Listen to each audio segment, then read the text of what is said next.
আজকের বিশেষ সংবাদ, আগ্নেয়াস্ত্র সহ গ্রেপ্তার এক ব্যক্তি, উদ্ধার 98 রাউন্ড গুলি ও পিস্তল।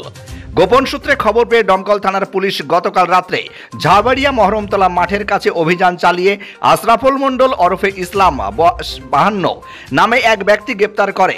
তিনি মুর্শিদাবাদের জুগিন্দা মালোপাড়া এলাকার বাসিন্দা। তল্লাশি চালিয়ে তার কাছ থেকে একটি ইম্প্রোভাইন 7 মিমি পিস্তল, 4 রাউন্ড 7 রাউন্ড মিমি তাজা ও গুলি 98 রাউন্ড 12 বোরের তাজা গুলি উদ্ধার করা হয়েছে। অভিযুক্তের বিরুদ্ধে নির্দিষ্ট ধারায় মামলা রুজু হয়েছে।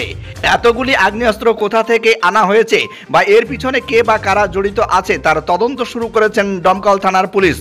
10 দিনের পুলিশি হেফাজতের আবেদন জানিয়ে আজ আদালতে পেশ করা হয়েছে। দমকল থানার পক্ষ থেকে জানানো হয়েছে, এই ধরনের অভিযান ভবিষ্যতেও চলবে। দমকল থানার বড়সড় সাফল্য, একের পর এক চলছে আগ্নেয়াস্ত্র উদ্ধার। ব্যুরো রিপোর্ট, দমকল এমকেটিভি। আপনার বাড়ি বা ব্যবসা প্রতিষ্ঠানকে মনোমুগ্ধ করে সাজাতে আজই আসুন অঞ্জলি হার্ডওয়্যারে। এখানে নামি দামি কোম্পানি টাইলস, মার্বেল ও গিজার, শাওয়ার ও স্যানিটারি পণ্যগুলি ন্যায্য দামে পাওয়া যায়। ঠিকানা হরিহরপাড়া পার হাউসের নিকট, মুর্শিদাবাদ।